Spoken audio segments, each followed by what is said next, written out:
வணக்கம்மா. இன்றைக்கி நம்ம வீடியோவில் ரொம்ப டேஸ்டியான முட்டை பொடி மாஸ் எப்படி செய்யுதுன்னு பார்க்க போகிறோம். வாங்க நம்ம வீடியோவில் பார்க்கலாம்.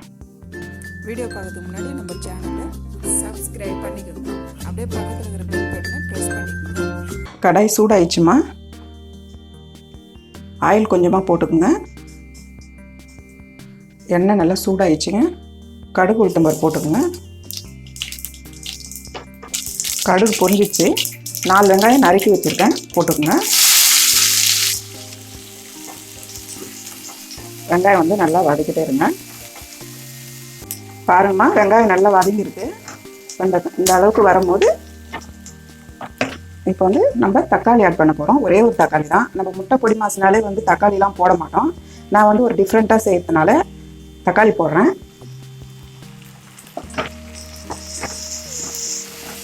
இதெல்லாம் போட்டு செய்தால் ரொம்ப நல்லா இருக்கணும், அதனால தான் நான் வந்து போடுறேன். இப்போ வந்து ஒரு குடமிளகா பொடியை நறுக்கி வச்சுருக்கேன், போட்டுடலாம்.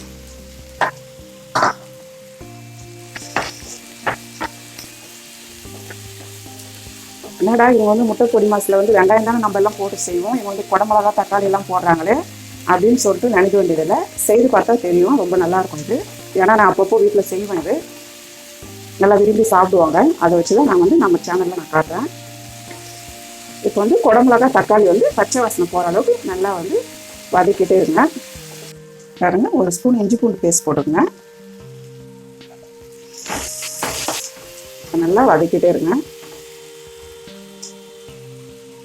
கருவேப்பிலை வந்து இந்த மாதிரி பிச்சு போட்டுருங்க.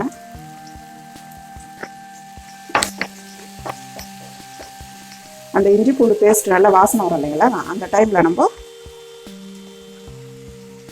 வெறும் சில்லி பவுடர் 1 ஸ்பூன் போட்டுக்கலாம்.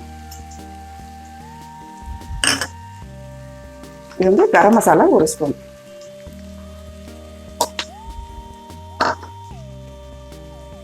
தனியாத்தூள் 1 ஸ்பூன் போட்டுக்கலாம்.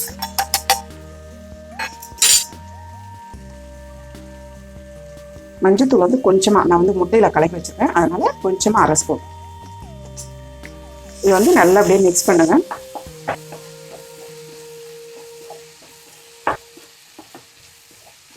பாருங்க, இந்த மாதிரி மிக்சிங் ஆகிட்ட உடனே பார்க்கறதுக்கே ரொம்ப நல்லாயிருக்கும். இந்த ஸ்மெல் போகிற வரலும் நல்லா வந்து வதக்கிடுங்க. இப்போ வந்து லைட்டாக உப்பு, நம்ம வந்து முட்டையில் லைட்டாக உப்பு போட்டிருக்கோம், இதில் வந்து கொஞ்சமாக உப்பு போட்டுக்கோங்க.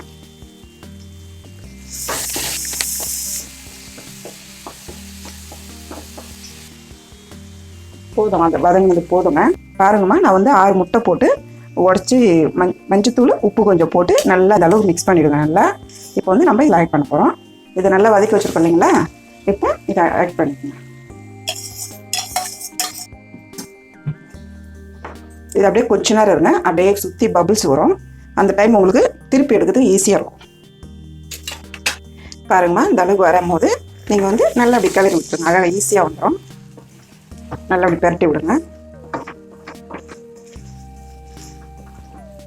நம்ம ஊற்றின உடனே பண்ணாமல் நமக்கு வந்து இந்த அளவுக்கு ஒரு பார்க்கறதுக்கு இந்த அளவுக்கு அழகாக வராது, ஒட்டிக்க உங்களுக்கு கஷ்டமாக இருக்கும். முட்டையை உடச்சி ஊற்றி ஒரு 2 செகண்ட் கழித்து பரட்டுங்க.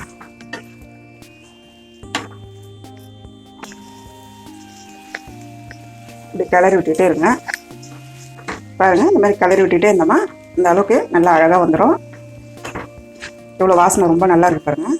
இப்போ வந்து நம்ம லைட்டாக காரம் மசாலா நிறைய போட்டு வச்சுருக்கோம் எல்லாத்தையும், அதனால் வந்து கொஞ்சமாக பெப்பர் போட்டுக்கோங்க, போதும். பாருங்கள், கொத்தமல்லி பொடியை கட் பண்ணி வச்சுருக்கேன், இதை போட்டுக்கலாம். பெப்பர் போட்டுருக்கோம் இல்லைங்களா, அதனால் வந்து ஒரு கிளறி விட்டுருங்க. அவ்வளோதாம்மா, நல்லா டேஸ்ட்டான ஒரு முட்டை பொடி மாஸ் ரெடி ஆகிடுச்சுமா. இப்போ எப்படி இருக்குன்னு சொல்லி நம்ம டிஸ்பிளேயில் பார்க்கலாம். முட்டை பொடி மாஸ் ரெடி ஆகிடுச்சுமா. நீங்களும் வீட்டில் செஞ்சு பாருங்கள். இந்த வீடியோ உங்களுக்கு பிடிச்சிருந்தா லைக் பண்ணுங்கள், ஷேர் பண்ணுங்கள். ஏதாவது டவுட் இருந்தால் கமெண்ட் பண்ணுங்கள். தேங்க்யூ.